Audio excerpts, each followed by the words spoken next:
Let's make rough puff pastry, also known as quick puff pastry. In a large mixing bowl, whisk together 240 grams or 2 cups of all-purpose flour with 2 grams or a half teaspoon of salt.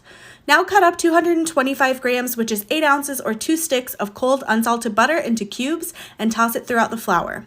Now we're going to squeeze each piece of butter into a flat sheet. You do not want to work it in as much as you would pie crust, we're just flattening it all out. When all of the butter has been flattened, start adding ice cold water a bit at a time and then use your hands to toss the water throughout the mixture until most of the flour is moistened and the dough is starting to clump up. You will need to add about 120 to 150 milliliters or 8 to 10 tablespoons of water. Now press the dough together on a work surface into a rectangular shape and wrap it in plastic wrap to chill in the refrigerator for at least 30 minutes. After the dough has chilled, flour a work surface and roll it out into a skinny rectangle. Fold the dough over itself in thirds and then rotate it 90 degrees to the left and roll it out and fold it again.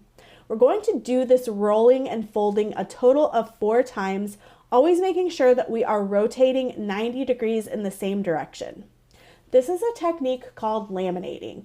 It is creating multiple layers of dough with butter mixed in, and when it goes into the oven, the water will evaporate out of the butter, creating steam, which is what makes puff pastry puff. In traditional puff pastry, an entire block of butter is folded into the dough, and that method creates much more puff than this quick method where we mix the butter throughout the dough. After 4 rounds of rolling and folding, it's best to refrigerate it for at least another hour before using, and I like to roll it out and shape it in various ways and fill it with cream cheese filling and top with berries.